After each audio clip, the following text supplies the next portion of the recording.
I think if I hear you call me Becky one more time, six-pack, I'm gonna pop your tops. All six of them.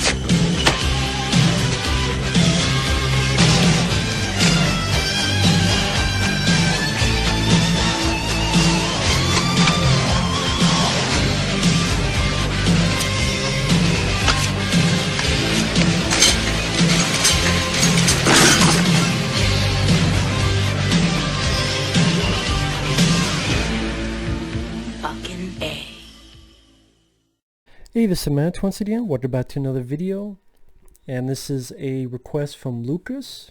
Thank you so much for that, Lucas. He's been a very generous guy. If anyone ever wants to request pretty much any type of video, you can do so either by joining my Patreon or request it directly via my PayPal. Links are down below in the info box. If not, no worries. If so, thank you. But he wanted me to check out and review the first season of The Spectacular Spider-Man. Now, this is a cartoon that I've heard bits and pieces about, but didn't know a whole lot of info.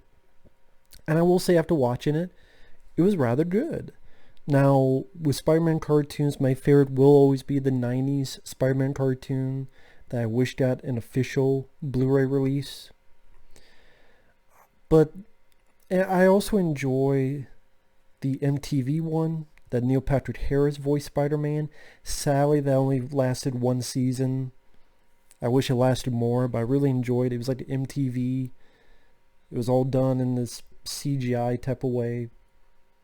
Granted, it might look a little bit dated compared to nowadays, but I always thought that was an underrated one. Again, sad that it only lasted a year. I think Rob Zombie voiced one of the villains even. It was an interesting cartoon. But this is definitely up there, because I will see what this cartoon did. I wasn't 100% sold on the animation. Overall, I liked it. I just, for some reason, I wasn't 100% sold on it. But even with that said, I thought the voice actors did their jobs well. It really captured the spirit of Spider-Man, where you have this normal guy, this normal kid, but he's just trying to do the best that he can, and no matter how hard he tries to do the right thing, some things fall apart.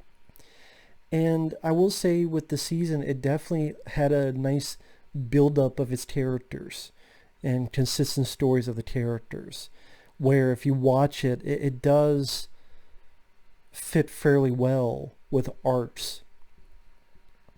For example, I thought it did a nice job early on throughout the season building up. One of the things Peter Parker does is work at a lab with Kirk Connors and Eddie Brock. Yes, Eddie Brock works with him in this lab. And then also build up his friendship with this girl named Gwen Stacy. And throughout the show, you get bits and pieces that Gwen does like Peter, but Peter doesn't realize it. And you introduce people like J. Jonah Jameson and Mary Jane Watson.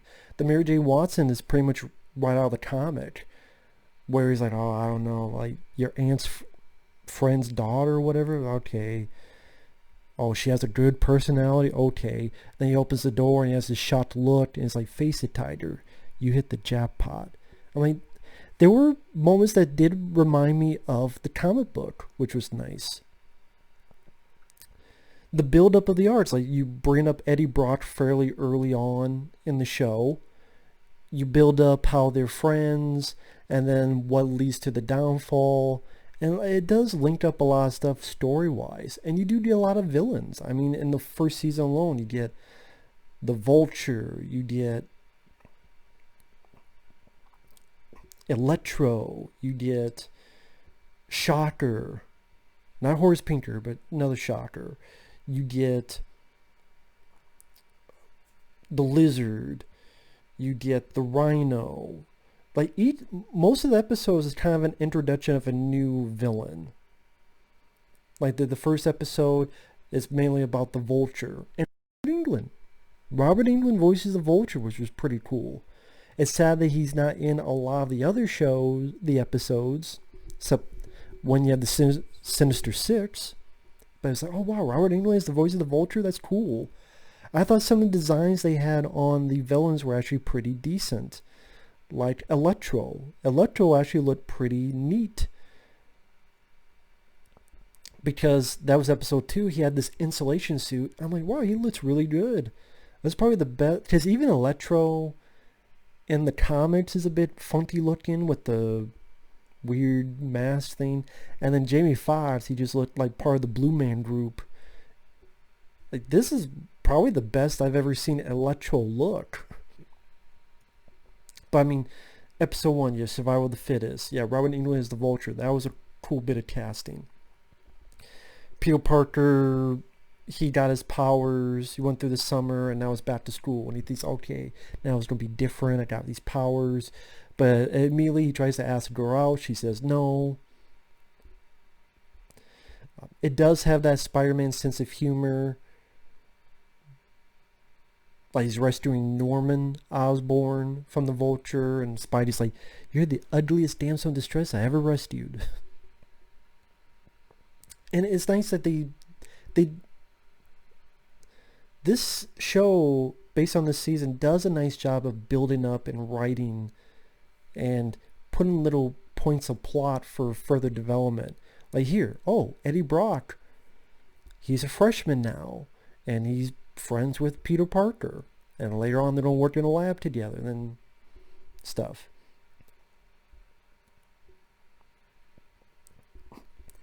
From time to time, I thought the action scenes could have been a bit more.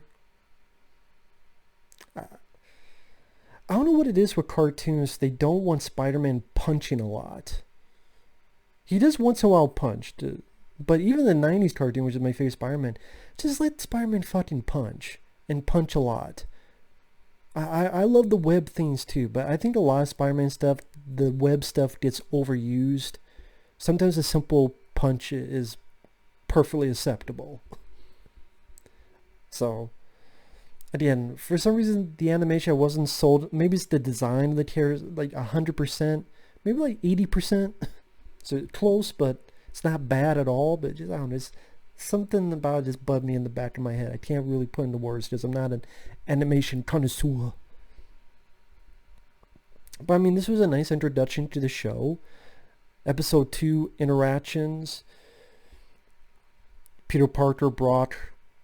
I was going to say Brock Lesnar. Eddie Brock is working with Kirk Connors.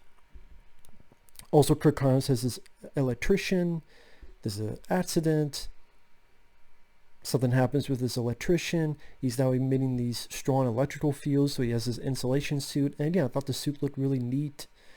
And I thought that was a fun battle with Spider-Man fighting Electro, knocked him into the water. Hell, episode's better than Amazing Spider-Man 2.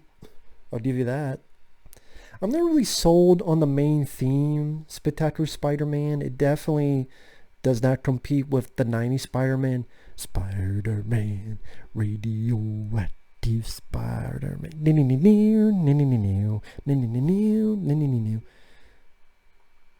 I definitely think that did it better.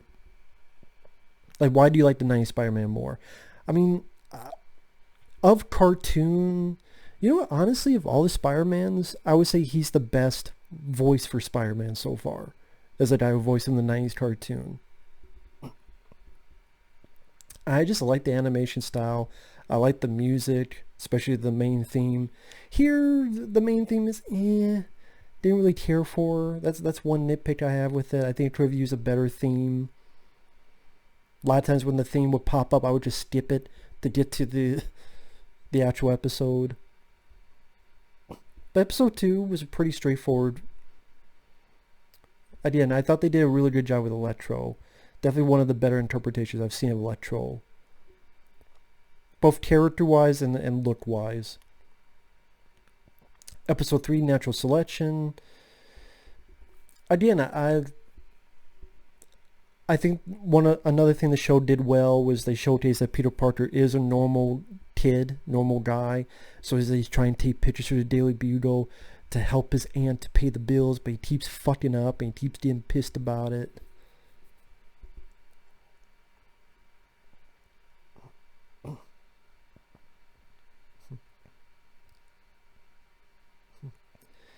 And again, by the end of this, it really showcases the hardship, which is a big part of Spider-Man, is that he does the right thing to get the lizard, and he takes pictures of it because to help pay for his aunt's bills, because he loves his aunt and to take care of her after Uncle Ben.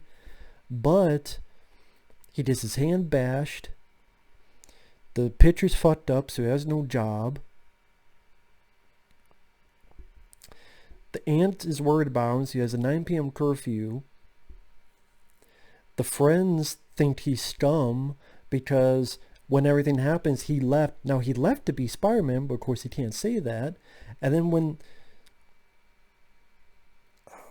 I say no job, he does take the pictures successfully because they do get into the paper, but he doesn't have a job at the lab anymore because the other people looked, well, wait a minute, Peter, you didn't help? You just took pictures and just took pictures of this guy, your friend, Kirk Connors, is a lizard. You try to get money for that? So that's when Eddie Brock starts disliking him, which will lead to the end of this season. That's what I mean. Like, they did a nice job building that up. I thought, I could tell the people who did the show were fans and they wanted to treat this with respect. I do appreciate that. And again, it was interesting that each episode would introduce a new villain. Like episode 4, you have the Shocker. And he's trying to do the best with this guy. And that's the thing, like early on, they introduce a couple thugs in the first episode.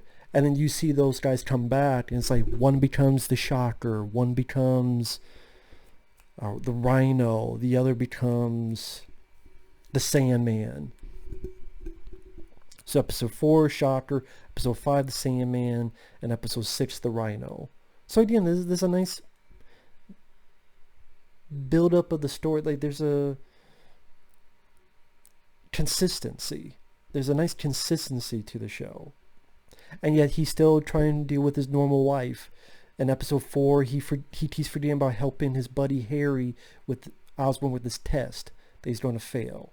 And Harry just pissed at him, like, you're never there for me. And did him trying to have this double life. Episode 5, he's going for football, and wow, people are cheering me for football. But then he does the right thing. He holds back so that Harry Osborn does well.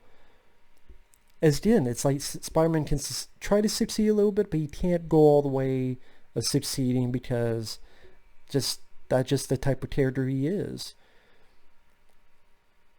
And when you read a lot of the comics, it made you relate to him more because life doesn't work out the best that way. It doesn't work out like people love him, like Iron Man and Captain America. No, not everyone loves Peter Parker, not everyone loves Spider-Man, and we can all relate to that. Because even if you do nothing wrong or you do nothing at all, there will be people who hate you. Believe me, I've experienced that quite a few fucking times. But you just deal with it, or you go, hey, maybe they're having a bad day, or maybe something got lost in translation, or 100 other variables of it.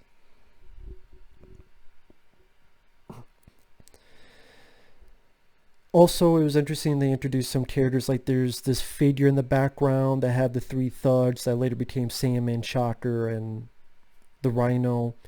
Is actually Tombstone, so it's interesting to have Tombstone in there. Tombstone sadly doesn't get to do a lot physically, which is too bad, because I always thought I thought he looked the best in the 90s Spider-Man cartoon. The look here is there, but I do think he looked the best in the 90s Spider-Man cartoon. Funny enough, trying to remember what episode that was, though. It's been forever since I've seen that. But I liked his look in the comic. Am I getting mixed up with that? Was he on the 90s Spider-Man cartoon? I would assume he was, because it lasted for quite a few seasons. But I do remember him in the comic. Here, the look of him is eh. Again, he didn't get to do a lot physically. But yeah, episode 6 is when you have the Rhino, and it's nice that they have Spider-Man use his brain a bit too. Like, he realizes that part of the experiment for Rhino, it also makes him dehydrate very quickly, so he finds a way to dehydrate the guy to stop him. And that's the one where Mary Jane shows up, face it tighter. You just hit the jackpot, which I thought it was nice that they really did capture that from the comics. I thought they did a good job with that. Episode 7, Catalyst. That's where he goes with MJ to this Midtown High fall formal. And everyone is just like, what? How could Parker get this hot chick, this redhead chick? And that's also when you get the introduction of the Green Goblin.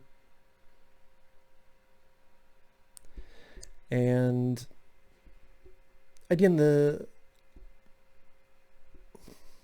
I thought they did a nice counterbalance with having Spider-Man, the action scenes intermixed with Peter Parker dealing with the dance and having to leave. But then when he comes back, Mary Jane is still there when he thought, oh, she must have left already. No, I'm still here. And saves the last dance for Parker. I thought it was a nice bit where the Spidey signal, this is for artistic effect, they have a wide shot of them dancing alone in this gym or whatever, and you have the Spidey signal shine over them. I thought that was a nice artistic choice, kind of made for a little bit of a sweet ending. There's a nice bit there.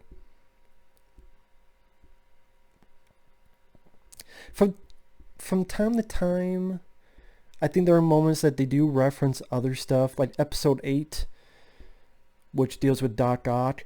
There's a moment where he saves not a train, but a runaway truck, the same way Tobey Maguire saved the train in Spider-Man 2, where he does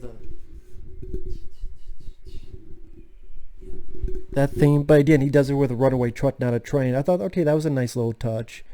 And it made sense when the plot's about Doc Ock. Now, Doc Ock is definitely not the Doc Ock in the movie Spider-Man 2. This one is more of the... Again, he was established earlier on as a scientist guy. And about how he's tired of being picked on, like he's tired of being told he's nothing. And this accident happens, and then he's going to show them. And the way he spoke the dialogue is a lot of times that I read in the comics of Spider-Man back in the day, how he just got tired of Spider-Man talking, and will you shut up? Do you ever shut up? I remember Doc Ock doing that a lot in the comics, so that was a nice touch. Episode 9, again, nice how they build this stuff up. Like, they have J. Jonah's son in a spaceship that's going to crash. Meanwhile, Green Goblin is going after Tombstone. They do a reveal that, oh, Harry Osborn has been the Green Goblin. Although I'm thinking, doubt it, because his dad, Norman Osborn. Number one, we all know Norman Osborn is the Green Goblin. Number two, he's a shady fucker. Number three, Harry doesn't remember anything. Why, is he going to have a fucking butler talk to him like Spider-Man 3? And the fact that they, in the background, they mention the space shuttle. So, of course, at the end, the alien symbiote. Also, it then explains why J. Jonah has a hatred for Spider-Man, because even though his son, death-defying save of the space shuttle and almost crashed, that didn't get the front page of the papers. Spider-Man did, so he's pissed off about that. So again, they put stuff in there that's a nice build-up for the characters.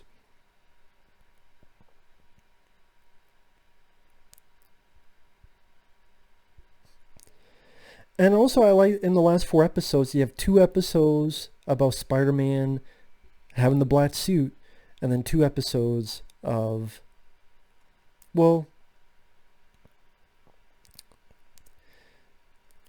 really it's one episode, episode 10, where he finds the alien symbiote, and you have the black suit. Also, you have the chameleon in there. You got Black Cat in there. You also build up how Eddie Brock, he's getting more and more pissed at Peter Parker taking these pictures. And said, well, you did it again, Parker. You took pictures like Kurt Connors in the lab found this alien symbiote. They were going to study it, and people stole it. And you took pictures. You didn't do anything. And it's like, yeah, he did try because he's Spider-Man. He can't see Spider-Man. His secret identity. Wow, you have something that actually tries to showcase he has a secret identity. Not fucking taking the mask off every 5 seconds. Like they do in the movies. A Black Cat, I thought they did a good job with her. She seems sexy. It even gives a kiss to Spidey, and Spidey's like, huh? That was a nice, fun moment. Episode 11 was pretty interesting because that was the Sinister Six, and they all break out. They beat up Spider-Man. He barely escapes. And then he's like, oh man, I wish I could just take them all on. I would just wish they all be done by the time I wake up. So this, I thought this was an interesting idea. The symbiote takes over Spider-Man, and the symbiote beats up the Sinister Six. So visual-wise, you do see Spider-Man fuck up the Sinister Six. Fuck them all up. But it's pretty much the symbiote using Peter as a body. Like the whole time he's sleeping. So he's sleeping while the symbiote is using, and you see Spider-Man fucking all this stuff up. And then the next morning, Peter wakes up, oh my God, what happened? Like, wait, what? What? It beat them all up when I was sleeping?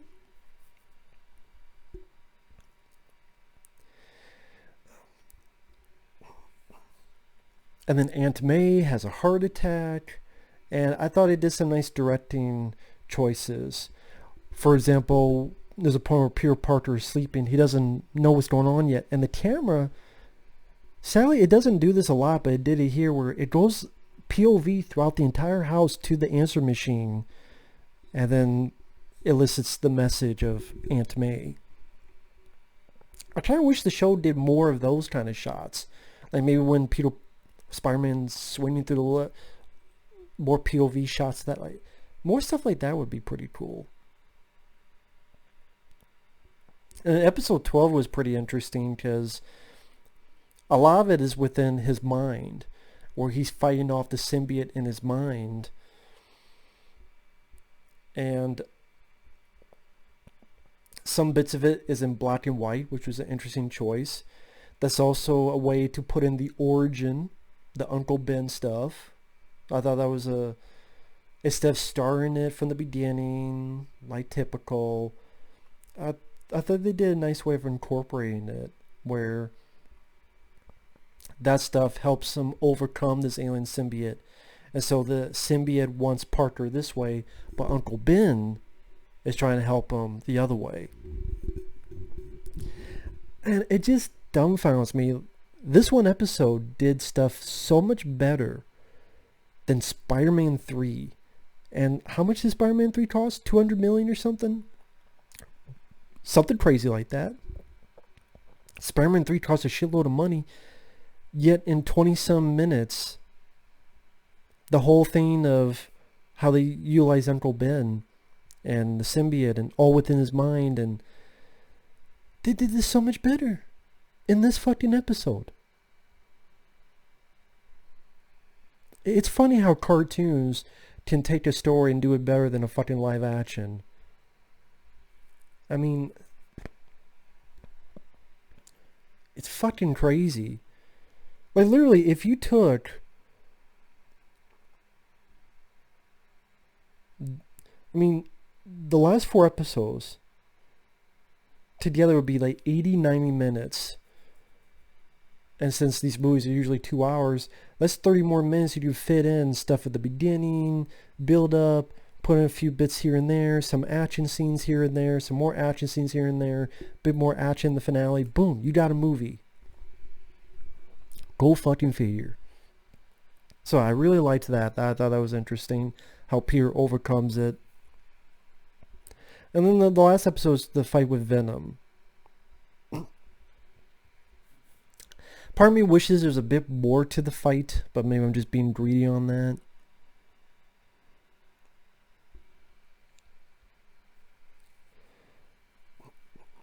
I do like how Peter fakes it out, where he lies and goes, yes, I do need you. And so the symbiote leaves Eddie Brock, so the symbiote knows that fuck Eddie Brock, I want to be with Spider-Man. But then Spidey, again, fools its ass. I liked that bit. It does show the character's a bit smart. I just wish there's a bit more in the physicality of the fights. I don't know if they're limited because of what they can get away with. I don't know. Just something about it, I wish there was a bit more to it. But it ends nice. It doesn't end on a stupid note. I mean, everything's fine. Aunt May's out of the hospital. Things are going fine. And then Gwen Stacy kisses Peter Parker. And people, she leaves and Peter Parker's like, what the He doesn't say that, but... And it ends good. No sequel bait ending, no downbeat, no until next year. So you can watch this season as just one long movie and have a satisfying ending. So I liked that as well. I thought that was good. The reason I say this is because I know there's a season 2.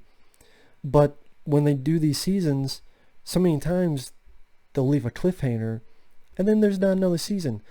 Case in point, Elf. Sitcom I loved watching when I was a kid. Had it taped on VHS tape while my aunt would send it to us as a family, because we didn't have NBC, which is what Elf was on. But you would watch the show, love it, and then, the last episode, there's Elf in the middle of these military guys, and then no more show. And then years later, you had a shitty TV movie called Project Elf. So I'm sure this happened plenty of other times. Spider-Man of the 90s Spider-Man Unlimited. Where the fuck it was, where he was in the future. It ended on like a cliffhanger, and of course there was no season 2. So that's why I'm like, don't do a cliffhanger unless you're fucking 100% sure you have another season. That's just my thought on it. But yeah, although again, the animation I'm not 100% on. Some of the action I will like a bit more. Again, let him punch a bit more. I thought this was really good. Again, I thought the stories, the writing, how they introduced characters and were consistent in building it throughout the entire season. So they put little nuggets that come into fruition later. They introduced a lot of villains, so it never got boring. It wasn't the same person he was fighting over and over again. So it made it with variety. The voice actors did fine. Again, I prefer the 90s cartoon voices, but the voices did fine. The designs of the characters were fine. Some of them I liked less, like Tombstone. Some I liked more, like Electro.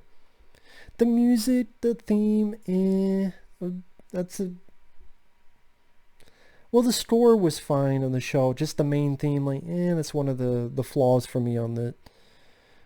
But yeah, it had a nice heart to it. And like I said, you could tell that the people who made this were fans of Spider-Man. And I appreciate that. I do appreciate that. I think if you're a fan of Spider-Man, you will enjoy season 1 of this show. And definitely one of the best cartoons on Spider-Man. I mean, my favorite's going to be 90s Spider-Man. I am a sucker for the Neil Patrick Harris one because I think it's underrated. But this is definitely up there. This is a good one. So, I enjoyed it. So, thanks for watching. Take care. We'll see you guys later.